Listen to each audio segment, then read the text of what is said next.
चलिए बिस्मिल्लाहिर्रहमानिर्रहीम। ये हमने कल MCQ समझे थे, लेकिन माइक में कुछ मसला था, वो वीडियो रिकॉर्ड नहीं हुई। कोई बात नहीं, आज हम इसको दोबारा देखते हैं। शॉर्टकट मेथड क्या है जल्दी जल्दी करने का, ठीक है ना। कल तो मैंने पूरी लॉजिक आपको समझा दी, पर कल का लेक्चर समझ में नहीं भी आया तो कोई बात नहीं है, ठीक है। इसको देखें, फॉर्मूला हमारे पास है GM1 M2 upon R square, GM1 M2 upon R square. G तो कांस्टेंट है, M1 के डायरेक्टली प्रोपोर्शनल है फोर्स, M2 के भी। ये फ्रैक्शन के ऊपर जो लिखे होते हैं ये डायरेक्ट रिलेशन, इसी को कहते हैं ना। इसको क्या कहते हैं? Direct relation, directly proportional.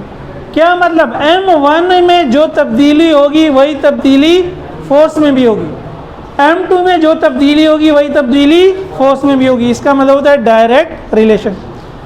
Distance के स्क्वायर के इन्वर्सली प्रोपोर्शनल है। नीचे जो चीज़ आती है वो क्या कहलाती है? इन्वर्स, ठीक है। इन्वर्स का मतलब होता है उल्टा। डिस्टेंस कम होगा तो फोर्स बढ़ेगी, डिस्टेंस जितने गुना कम होगा फोर्स उतने गुना बढ़ेगी। अब इसी को देखें, समझें, मेरी तरफ देखें भाई सारे। हमने एग्जांपल्स ली, कल मैंने आपको इसी तरह के सवाल दिए थे। फर्ज करें हमें फोर्स दी हुई है 100 न्यूटन, ज़रूरी नहीं है वो वैल्यू दे, वो सिर्फ कहेगा फोर्स है, तो फिर फोर्स क्या है? F है। What will be the force? Force क्या हो जाएगी इफ, ये हमने क्वेश्चंस बना लिए। क्या? M1 इज डबल, M1 को डबल कर दो। डबल का क्या मतलब होता है? 2 से मल्टीप्लाई कर दो। किसी भी चीज़ को डबल करने से क्या मतलब होता है? 2 से। तो M1 को डबल करके का मतलब है M1 को 2 टाइम्स करना या 2 से मल्टीप्लाई करना। M1 2 से मल्टीप्लाई होगा तो जो फोर्स आएगी, नई फोर्स को मैंने कह दिया F प्राइम। जब M1 चेंज होगा तो फोर्स भी क्या होगी? चेंज होगी। तो उस नई फोर्स को आपको समझाने के लिए मैंने क्या नाम दे दिया? F dash. M1 जब 2 गुना होगा तो फोर्स भी 2 गुना होगी, यानी जो नई फोर्स होगी वो भी क्या होगी? 2 से मल्टीप्लाई करेंगे किसको? पुरानी फोर्स को, क्योंकि नया मास क्या है? पुराने मास का 2 गुना। यानी मैं अगर कहूँ कि M1 प्राइम नया मास है तो वो क्या है? 2 मल्टीप्लाई बाय पुराना मास। तो जब पुराना मास 2 से मल्टीप्लाई हो रहा है तो पुरानी फोर्स भी क्या होगी? 2 से नई फोर्स निकलेगी।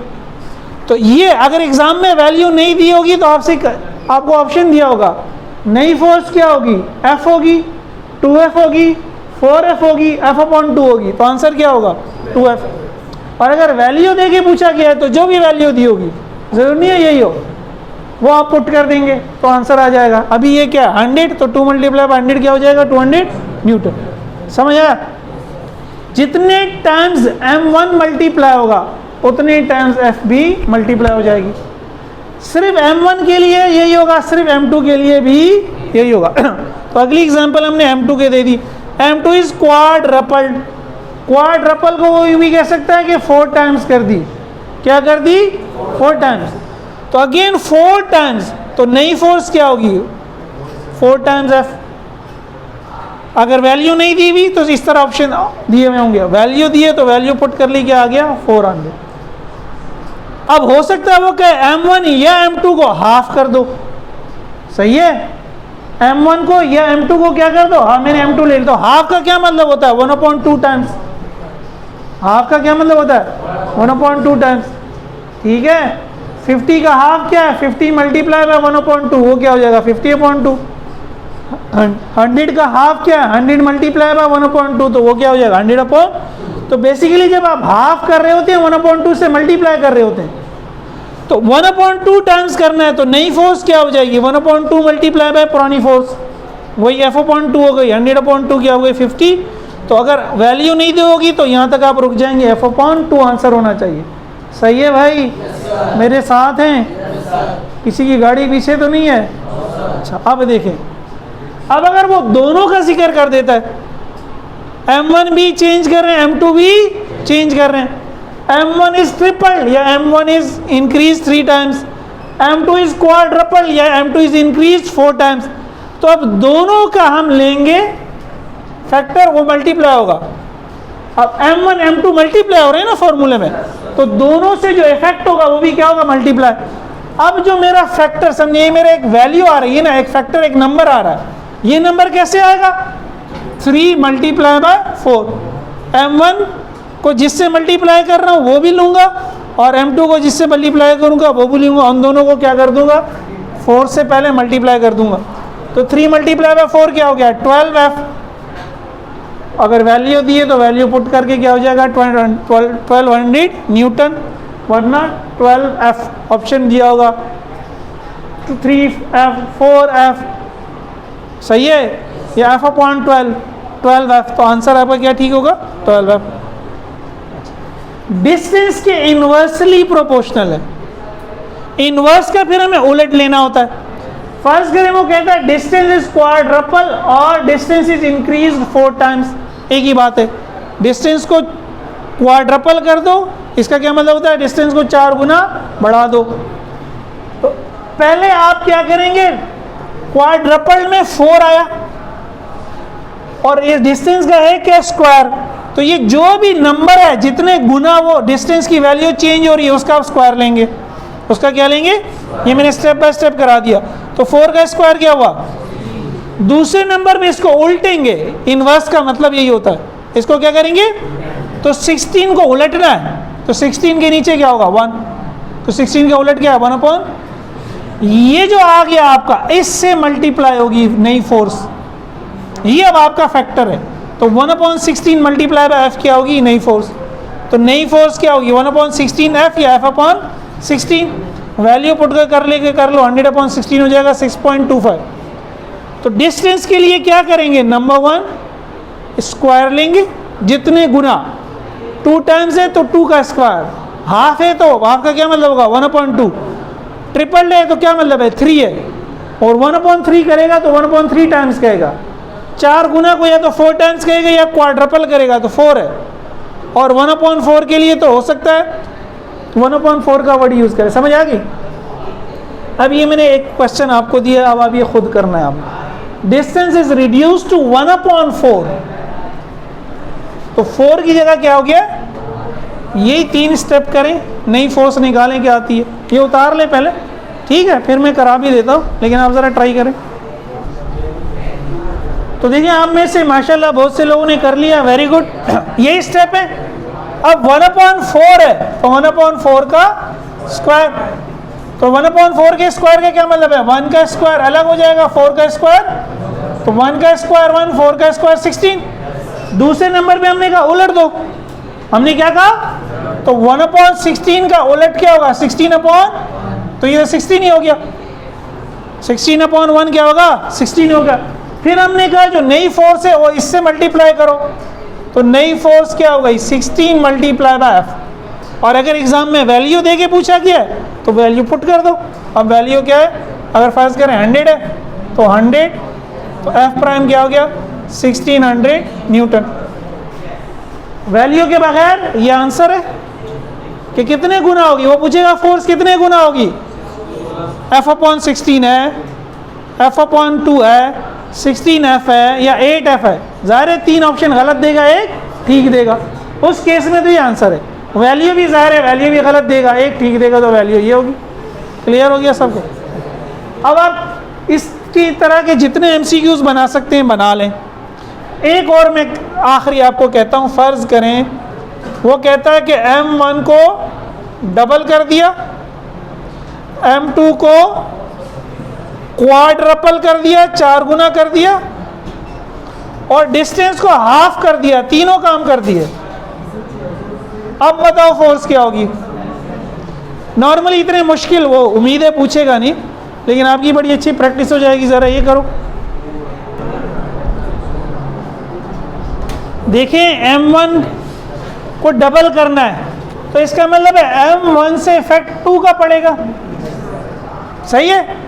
m2 को क्वाड्रपल करना है यानी 4 टाइम्स करना है, तो m2 से इफेक्ट पड़ेगा 4 का। डिस्टेंस के लिए थोड़ा सा हमें सोचना पड़ेगा ना, डिस्टेंस का क्या होगा, मैं डिस्टेंस को हाफ करना है, तो भाई हाफ का क्या मतलब होगा 1/2। तो क्या वो मेथड समझाया मैंने पहले आपको, इसका स्क्वायर ले लो तो 1/2 का स्क्वायर, तो 1 का स्क्वायर और अपॉन में 2 का स्क्वायर, 1/4। फिर हमने क्या कहा उल्टो, तो 1/4 क्या हो जाएगा 4/1 यानी 4। तो डिस्टेंस से जो इफेक्ट पड़ा वो किसका पड़ा 4 का। तो नई फोर्स क्या होगी m1 की वजह से 2, m2 की वजह से 4, डिस्टेंस की वजह से भी 4, तो कितना हो गया 32F। वैल्यू है तो पुट कर दो 32 इंटू 100, 3200 न्यूटन। ठीक है और भाई ठीक है, ये फैक्टर निकालना कमाल है बस। वैल्यू तो कुछ भी हो सकती है, वैल्यू तो नॉर्मली वो इतने कॉम्प्लेक्स एमसीक्यूज नहीं देता, या तो सिर्फ m1 की बात करेगा या सिर्फ m2 की बात करेगा या सिर्फ r की बात करेगा, लेकिन उसका मूड है क्या पता कोई थोड़ा सा घुमा के दे दे, या 2 की बात कर लेगा, m1 m2 दोनों की बात कर लेगा। उम्मीद है एग्जाम में तीनों की बात, लेकिन अगर करेगा भी तो देखिए मैंने आपको डायरेक्ट बता दिया, कोई मुश्किल काम नहीं है। कल मैंने आपको एक होमवर्क दिया था कि ग्रेविटेशनल कांस्टेंट जो है कैपिटल G, इसकी आप क्या कीजिएगा डायमेंशंस देगा। इस पे भी एमसीक्यूज बन सकते हैं ना कि G की यूनिट क्या है, G की वैल्यू क्या है, G की, तो वो ज़रा देखते हैं आपने किया है कि नहीं। भाई ये सबको समझ में आ गया। ये एक फॉर्मूला समझ लें तो किसी भी फॉर्मूले के एमसीक्यूज कर लेंगे आप। फिर अगर ये हमने समझ लिया तो कोई भी फॉर्मूला हो, कोई भी फॉर्मूला आप एमसीक्यूज खुद हल, वैसे तो हम करेंगे आगे जितने भी फॉर्मूले आएंगे, लेकिन किसी एक फॉर्मूले को अच्छी तरह समझ लो, बाकी सारे उसी तरह के होंगे, या तो डायरेक्ट रिलेशन होगा या तो और कुछ मुमकिन नहीं है।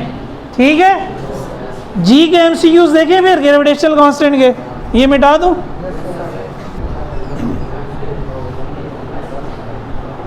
इसका नाम क्या है यूनिवर्सल ग्रेविटेशनल कांस्टेंट। एमसीक्यूज में अगर कहा जाए कि कौन सा कांस्टेंट यूनिवर्सल कांस्टेंट है तो capital G, Newton's law of gravitation में जो मौजूद है।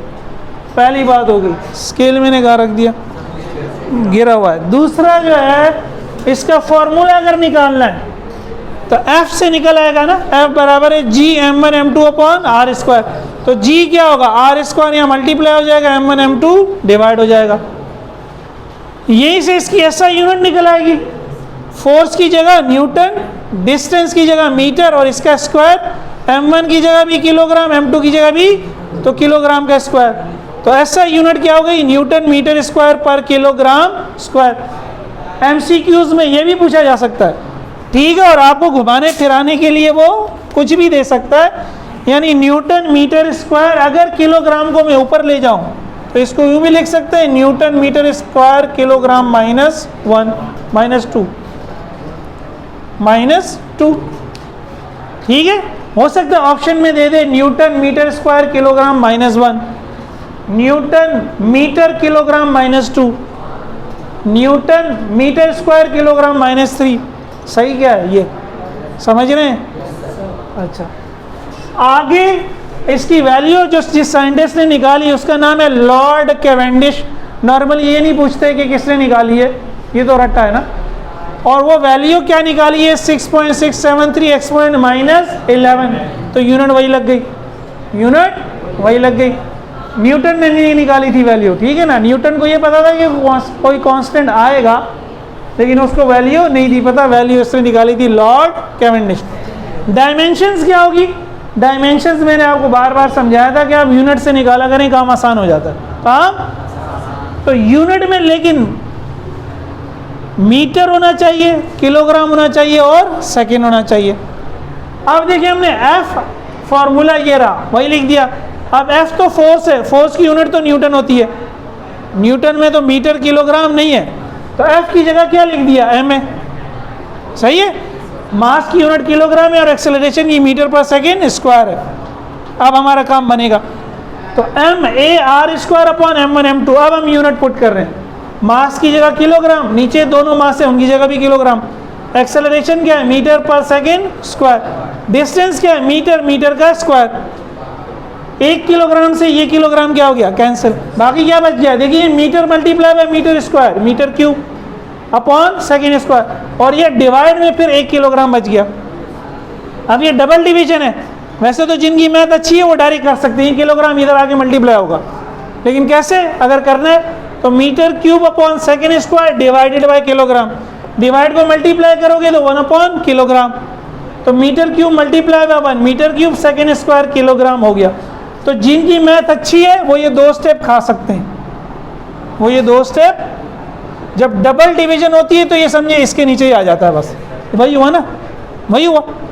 अब पुट कर दो m की जगह l, मीटर की जगह, मीटर किसकी यूनिट है, लेंथ की, तो मीटर की जगह l यानी लेंथ। सेकंड किसकी यूनिट है, टाइम की, तो टाइम की जगह कैपिटल T आता है टाइम के लिए डायमेंशन में। किलोग्राम किसकी यूनिट है, मास, मास के लिए क्या आता है डायमेंशन में, कैपिटल M। और एक्चुअल में उलट देते हैं, m को ऊपर लेके जाऊंगा तो m-1, m को पहले लिखते हैं, बाद में l को लिखते हैं, इससे आखिर में t को लिखते हैं। तो l क्यूब तो l क्यूब ही है, m ऊपर जाके क्या हो गया -1 और t ऊपर जाके क्या हो गया -2। तो ये g की डायमेंशन है।